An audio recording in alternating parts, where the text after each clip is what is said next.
मैंने एक बड़ा आश्चर्य देखा वृंदावन। वहां एक बड़ी तेजोमयी दिव्य युवती खिन्न मन से बैठी है, उसके पास दो पुरुष वृद्धावस्था को प्राप्त अचेत पड़े हुए सांस ले रहे हैं। वो तरुणी बार बार उन दो वृद्ध पुरुषों की सेवा करके जगा रही है, दुलार कर रही है, पर वो जगी नहीं रहे। तरुणी खिन्न मानसा बहुत उदास है। दस दिक्षु निरीक्षन्ति रक्षितारम निजम वपुः विज्यमाना सतस्त्रिभिर बोध्यमाना मुहुर्मुहु। वो दसियों दिशाओं में देख रही कि कोई मेरा सहयोगी आ जाए और इन दो को चेतना दिला दे। बार बार वो वस्त्र से पंखा झल रही, उन्हें चेतना लाने की। मैंने ये दूर से चरित्र देखा, कौतूहलवश पास गया। वो दिव्य तरुणी खड़ी हुई और प्रणाम करके व्याकुल होकर मुझसे कही, देवर्षि नारद जी, एक क्षण ठहर जाइए, मेरी चिंता को दूर कर दीजिए, क्योंकि आप जैसे संतों का दर्शन समस्त चिंता और पापों को नष्ट करने वाला होता। आपके वचनों से मेरे दुख की बहुत कुछ शांति हो जाएगी, मुझे विश्वास है। क्योंकि यदा भाग्यम भवेत भूरि भवतो दर्शनम तदा, जब मनुष्य के बहुत बड़े भाग्य उदय होते तब आप जैसे संतों के दर्शन होते। नारद जी ने कहा कि देवी तुम कौन हो, बहुत तेजस्वी हो, और ये दोनों वृद्ध पुरुष कौन है तुम्हारे जो तुम इनकी सेवा कर रही हो, और बहुत सी कमल नयनी देवियां तुम्हें घेरे हुए हैं। तुम विस्तार से अपने दुख और अपना परिचय बताओ, दुख का कारण और परिचय। उस दिव्य युवती ने कहा, अहम भक्ति रीति ख्याता इमौ में तनयो मतौ ज्ञान वैराग्य नामानौ काल योगे न जर्जरौ गंगाद्या सरितश्चेमा मत सेवार्थम समागता। मेरा नाम भक्ति है, ये मेरे पुत्र हैं जो वृद्ध हो गए ज्ञान और वैराग्य। समय के प्रभाव से, कलयुग के प्रभाव से मेरे पुत्र वृद्ध हो गए ज्ञान और वैराग्य। ये जो मेरी सेवा में है ये गंगादि दिव्य नदियां हैं। मैं समस्त देवियों से सेवित हूं क्योंकि प्रेम लक्षणा भक्ति हूं। तपोधन मैं अपनी कथा सुनाती हूं और सुनकर आप मुझे शांति प्रदान करें। मैं द्रविड़ देश में उत्पन्न हुई, कर्नाटक में बड़ी, कहीं कहीं महाराष्ट्र में सम्मानित हुई, गुजरात में मुझे थोड़ा बुढ़ापा जैसा लगा। घोर कलयुग के प्रभाव से पाखंडियों ने मुझ भक्ति को क्षीण कर दिया है। पाखंड ने, बहुत काल से मैं दुर्बल निस्तेज अपने पुत्रों सहित, पर जब मैं वृंदावन आई तब तो मैं तो सुंदरी स्वरूप नवयुवती हो गई, लेकिन मेरे पुत्र वैसे की वैसे ज्ञान वैराग्य। भक्ति कह रहे मैं तो तेजस्विनी हो गई वृंदावन में, लेकिन ज्ञान वैराग्य को यहाँ। अब ये मेरे पुत्र ऐसे वृद्ध पड़े हैं, हम इनको छोड़कर मैं कहीं जा नहीं सकती। जरठत्वम समायातौ तेन दुखेन दुखिता साहम तु तरुणी कस्मात् श्रुतौ वृद्धा विमोकुतः। बड़ी समस्या है, माता जवान और बेटे बूढ़े, मैं दुखी हूं। हम तीनों एक साथ रहते हैं, ज्ञान वैराग्य भक्ति। फिर ये विपरीतता क्यों? ऐसा होना चाहिए, पुत्र तरुण होना चाहिए, माता बूढ़ी होनी चाहिए। मैं तरुण हूं, मेरे पुत्र ज्ञान वैराग्य बूढ़े हैं। योग निधि आप इसका कारण बताइए। नारद जी ने कहा, साध्वी आपके बात करते करते मैंने ज्ञान दृष्टि से सब कुछ देख लिया, तुम्हें विषाद नहीं करना चाहिए। भगवान श्री हरि तुम्हारे अधीन है।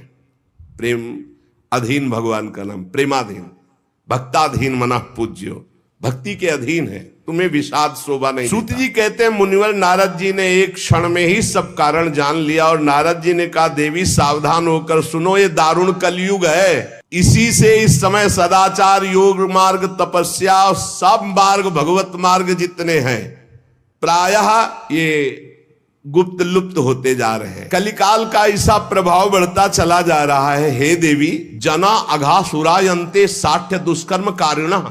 सबका मन दुष्टता में ज्यादा लगता है। दुष्कर्म करना, पापाचरण करना, जो मन बुद्धि है ये ज्यादातर पाप कर्म के कभी नहीं अघाते हैं। जहां देखो जो सही मार्ग से चलेगा उसे दुख, म्लान, निंदा, उपहास। बड़ा बुद्धिमान होगा जो सही मार्ग में धैर्य पूर्वक चल पावे, नहीं तो लोग ऐसा उसका उपहास करेंगे और ऐसा दृश्य देखने को कलयुग दिखाएगा कि पाप कर रहा है, मौज से रह रहा है, धर्म से चल रहा, बड़ा दुखी हो रहा है। कलयुग का ऐसा प्रभाव बढ़ रहा है कि यहाँ शुद्ध ज्ञानी मिलना, शुद्ध भक्त मिलना, शुद्ध पंडित मिलना, पंडिता समदर्शिना बड़ा कठिन हो रहा है। ऐसा नहीं कि नहीं है, पर बड़ा कठिन हो रहा है। पृथ्वी में इतना पाप बढ़ता जा रहा है कि भगवान शेष जी के लिए भार रूप हो रही है पृथ्वी। मैं तो आया था मृत्यु लोक में भक्तों का समागम प्राप्त करने, लेकिन इस समय छूने और देखने योग्य भी नहीं रह रही है।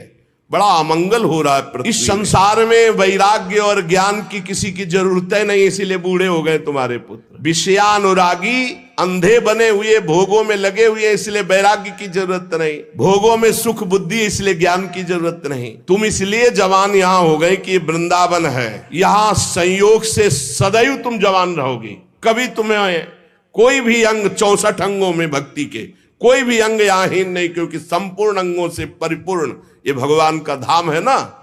अतः वृंदावनस्य संयोगात् पुनस्त्वं तरुणी नवा, धन्यम वृंदावनम तेन भक्तिर्नृत्यति यत्र च। धन्य है वृंदावन, जहां भक्ति सर्वांग पुष्ट होकर नृत्य कर रहे। परंतु वृंदावन में भी तुम्हारे पुत्रों को यहां कोई पूछने वाला नहीं, ग्राहक नहीं। अत्रेमौ ग्राहका भावान जरामपि मुंचतः। अभाव है वृंदावन में, ज्ञान वैराग्य को कोई नहीं पूछता। यहाँ प्रेम लक्षणा भक्ति का ही सारा खेल है, इसलिए इनका बुढ़ापा नहीं छूट रहा। पर यहाँ आनंद से सो रहे, क्योंकि भगवान का धाम है, तो इनको भगवत स्पर्श जनित आनंद की प्राप्ति हो रही, इसलिए शांत सो रहे। भक्ति ने कहा, सुना था कि राजा परीक्षित ने देखा था कलयुग को, फिर इस पापी को मार क्यों नहीं डाला, रहने क्यों दिया। इस पापी कलयुग के आते ही सबकी बुद्धि भ्रष्ट हो गई, सब वस्तुओं का सार न जाने कहां चला गया। परीक्षित जी ने मार क्यों नहीं डाला इसको। और करुणामय भगवान श्री हरि से भी ये कैसे देखा जा रहा है, मेरा संदेह दूर कीजिए, क्योंकि आपके वचनों के सुनने से मुझे बड़ी शांति और पुष्टता मिल रही है। भक्ति जी ने कहा, नारद जी ने कहा, देवी तुमने पूछा है तो प्रेम से सुनो कल्याणी, मैं तुम्हें बताऊंगा, तुम्हारा दुख निश्चित दूर होगा। जिस दिन भगवान श्री कृष्ण इस भूलोक को छोड़कर अपने परम धाम को गए, उसी दिन से संपूर्ण साधनों में बाधा डालने वाला एक कलयुग आ गया। उसी दिन से कलयुग आया है जिस दिन भगवान परम धाम को अंतर्धान हुए, द्वापर काल। तुमने जो पूछा परीक्षित जी ने मारा क्यों नहीं इस कलयुग को, तो दिग्विजय के समय राजा परीक्षित दृष्टि पड़ी, जो ही दृष्टि पड़ी कलयुग समझ गए मार डालेंगे, क्योंकि भगवत शक्ति से संपन्न है। वो दौड़ के अपनी पाग उतार कर दीन होकर शरण में आ गया। और ये नियम है कि जो चरणों में गिर पड़े, शरणागत हो जाए, चाहे प्राणों की बाजी लगानी पड़े, उसकी हानि नहीं होनी चाहिए। ये शरणागत का धर्म का नियम है। जैसे कबूतर चरणों में गिर गया तो महाराज शिवी जी ने अपने संपूर्ण शरीर को, मांस को और शरीर को भी दे दिया, लेकिन कबूतर को नहीं दिया। वो दीन के समान शरण में आ गया।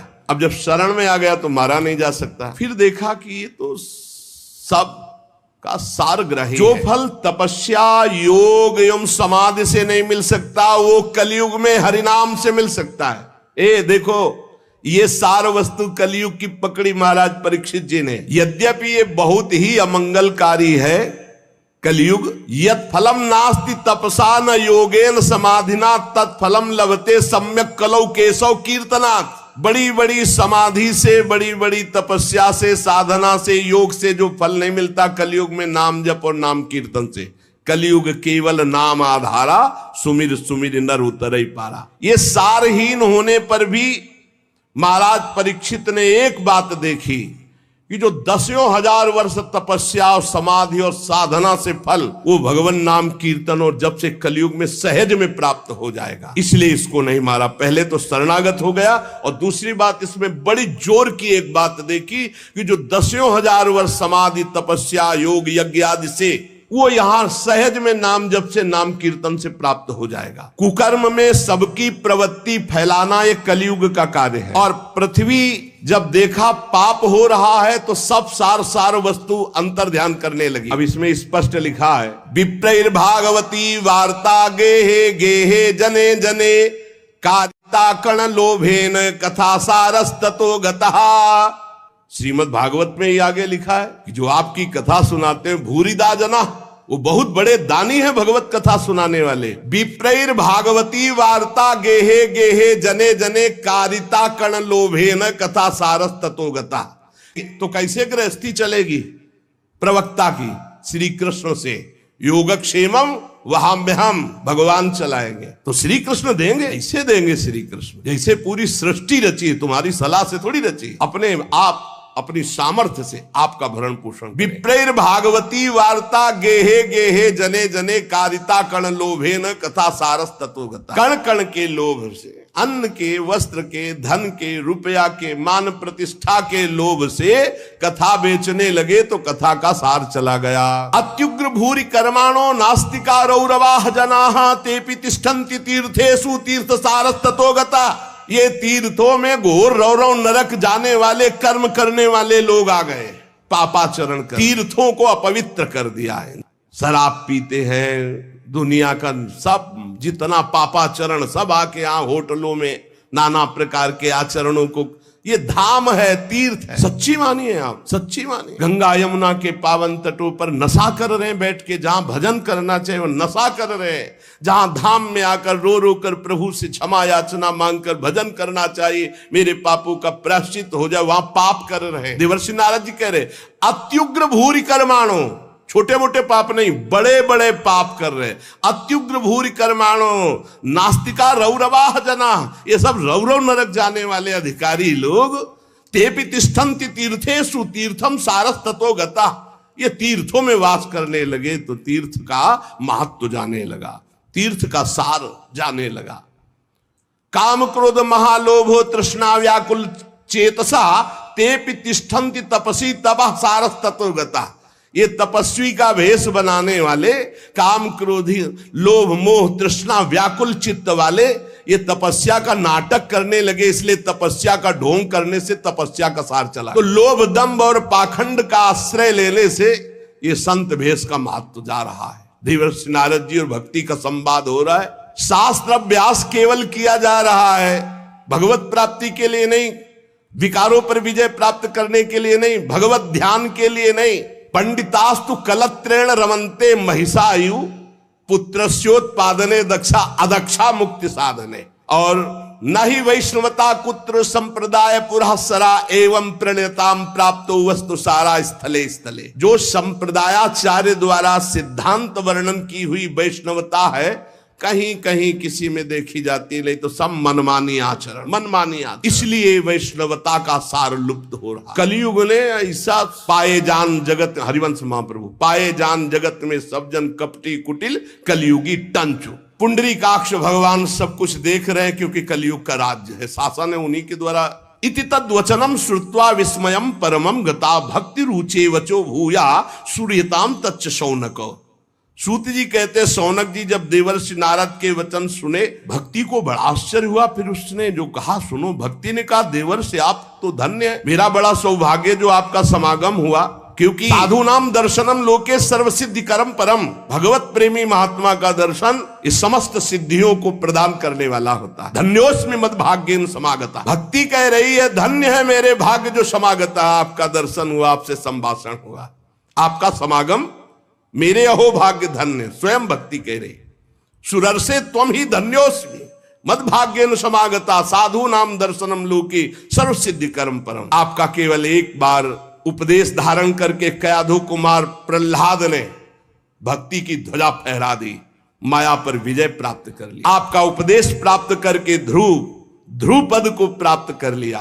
आप सर्व मंगल में साक्षात श्री ब्रह्मा जी के पुत्र हैं। हे देवर्षि नारद जी, मैं आपको नमस्कार करती। नारद जी ने कहा कि भक्ति तुम खेद में अपने को मत डालो, चिंता तो मत हो, भगवान श्री कृष्ण के चरण कमलों का चिंतन करो। भगवान की कृपा से सारे दुखों का नाश हो जाता है। दुख नाश का उपाय क्या? भगवान का चिंतन करो। जब दुख आपको घेरने लगे तो और गाढ़ चिंतन करो, दुख से बच जाओगे, वो दुख आप पर प्रभाव नहीं डाल पाएगा। जिन्होंने कौरवों के अत्याचार से द्रौपदी की रक्षा की, गोप सुंदरियों को शनात किया, वो श्री कृष्ण कहीं चले थोड़ी गए हैं। फिर तुम तो भक्ति हो, श्री कृष्ण को प्राणों से भी अधिक प्यारी हो, चाहे जैसा पापी पति नीच हो। अहो वत्सपतो गरियान यज्जिभ्यागे वर्तते नाम तुभ्यं। सतयुग त्रेता द्वापर इन तीन युगों में ज्ञान वैराग्य और मुक्ति के साधन थे, किंतु कलयुग में तो केवल भक्ति ही ब्रह्म सायुज्य प्राप्त करा सकती, दूसरा कोई साधन नहीं। जैसे अभी कलिया परसों में श्री तुलसीदास जी जो वर्णन कर रहे थे कि तीर्थ याग यज्ञ व्रत आदि, अब नहीं समय रह गया इनके द्वारा भगवत प्राप्ति। ये सोचकर ही परमानंद चिन्ह मूर्ति ज्ञान स्वरूप श्री हरि ने अपने सत स्वरूप से तुम्हें रचा है। तुम साक्षात श्री कृष्ण की परम प्रिय हो, परम सुंदरी हो, एक बार जब तुमने हाथ जोड़कर पूछा था कि मैं क्या करूं, तब भगवान ने यही आज्ञा थी कि मेरे भक्तों का पोषण करो। तुमने भगवान की आज्ञा स्वीकार की, तुम पर भगवान बहुत प्रसन्न है। तुम्हारी सेवा करने से मुक्ति को तुम्हारी दासी के रूप में दिया है। भक्ति की दासी क्या है? मुक्ति। ज्ञान वैराग्य तुम्हें पुत्र रूप में दिए। वैसे तो तुम साक्षात भगवान के समीप रहती हो, पर कभी कभी भूतल पर अपने भक्तों का पोषण करने के लिए तुम भ्रमण करती हो। कहां समीप रहती? भगवान के धाम में, यहां नित्य शाश्वत प्रेम लक्षणा भक्ति विराजमान रहती। तुम मुक्ति रूपी दासी ज्ञान वैराग्य रूपी पुत्र को लेकर पृथ्वी तल पर सतयुग से द्वापर पर्यंत बड़े आनंद से रही, पर कलयुग में तुम्हारी दासी मुक्ति पाखंड रूप रोग से पीड़ित होकर क्षीण हो गई, इसलिए वो तो भगवान के पास चली गई। अब जब भगवान जिसको मुक्ति देंगे वही मुक्त हो सकता। अब इस लोक में तुम्हारे पास बचे ज्ञान और वैराग्य, वो बूढ़े हो चुके हैं, ज्ञान वैराग्य काम नहीं कर रहा, पर वो तुम्हारे पास ही हैं। कलयुग के कारण तुम्हारे पुत्र उत्साहहीन वृद्ध हो गए हैं, पर चिंता मत करो, मैं संकल्प लेता हूं इनका नव जीवन, ज्ञान वैराग्य को मैं जागृत करूंगा। सुमुखी, कलयुग में बहुत बड़े दोष हैं, पर कलिना सदृशा कोपि युगो नास्ति वरानने तस्मिस् त्वाम स्थापिष्यामि गेहे गेहे जने जने।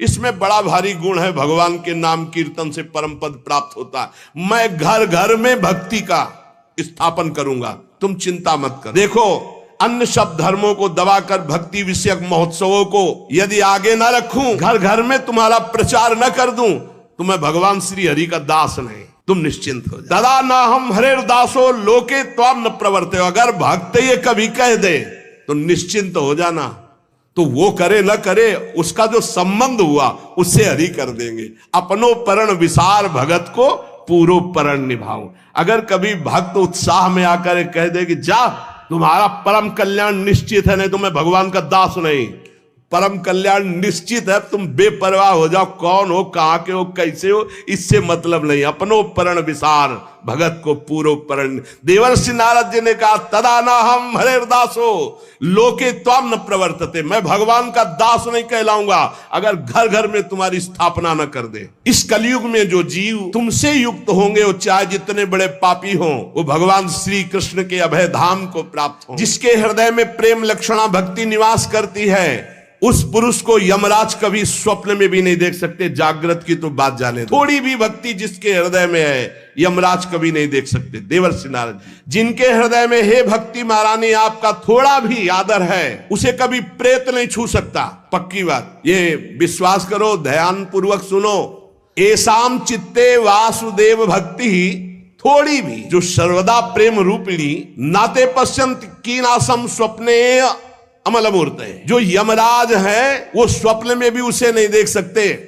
जिसके हृदय में भगवान श्री हरि की भक्ति है, वसेत भक्ति, वासुदेव भक्ति। और बड़ी हिम्मत से ये बात पकड़ लो कि तुम्हें कभी कोई प्रेत छू नहीं सकता। न प्रेतो न पिशाचो वा राक्षसो वासुरोपि वा भक्तियुक्त मनस्का नाम स्पर्शेन न प्रभुर भवेत।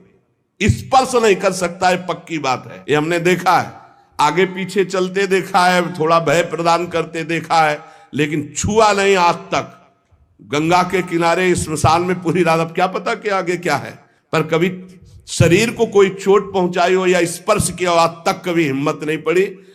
अपना कल्याण करने के लिए भक्तों का दर्शन, भक्तों से संभाषण, लेकिन अमंगल नहीं कर सकते। बैठा लो, गले में कंठी बंधी है, भगवान का नाम चल जपते हो, कभी कोई प्रेत तुम्हें छू नहीं सकता। डरना मत। प्रेत योनि होती है, ऐसा नहीं कि नहीं होती, 84 लाख योनियों में है। इसी में प्रसंग में आएगा आगे चल करके। ना प्रेतो ना पिशाचो वा राक्षसो वा असुरोपि वा, ना कोई राक्षस, ना कोई असुर, ना कोई पिशाच, ना कोई प्रेत। जिसके हृदय में भगवान की भक्ति है, गले में कंठी है, नाम जप, ये कभी स्पर्श नहीं कर सकते। जिनके हृदय में भक्ति महारानी का थोड़ा भी निवास है, प्रेत पिशाच राक्षस दैत्य स्पर्श भी नहीं कर सकता। भगवान तपस्या वेदाध्ययन ज्ञान और कर्म आदि के साधन से वश में नहीं किए जा सकते, वो केवल भक्ति से ही वशीभूत होते। इसमें गोपीजन प्रमाण है। ना तपोभिर न वेदैश्च न ज्ञाने नापि कर्मणा हरिर्हि साध्यते भक्त्या प्रमाणम तत्र गोपिका। ये जो भगवत चर्चा, धाम आना, सत्संग सुनना, नाम जप करना, भगवान की भक्ति में बोले नृणाम जन्म सहस्त्रेण भक्तो प्रीतिर ही जायते, कलौ भक्तिर भक्त्या कृष्ण पुरा स्थिता। जब हजारों जन्मों के तपस्या और पुण्य एकत्रित होते हैं तब भगवान के नाम रूप लीला धाम में भक्ति होती है। कलयुग में केवल भक्ति से ही श्री कृष्ण चंद्र का साक्षात दर्शन पाया जा सकता है। केवल भक्ति से भगवत धाम की प्राप्ति। जो लोग भक्ति की अवहेलना करते हैं, भक्ति द्रोह करा ये च ते सीदंत जगत रे, दुर्वासा दुखमापन्ना पुरा भक्ति विनिंद कहा।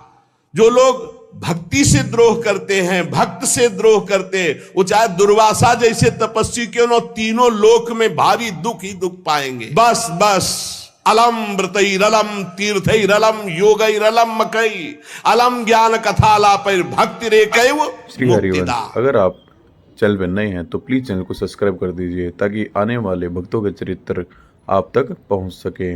नए नए भक्तों के चरित्र हम लाते रहते हैं, प्लीज चैनल को सब्सक्राइब कर दीजिए। श्री हरिवंश।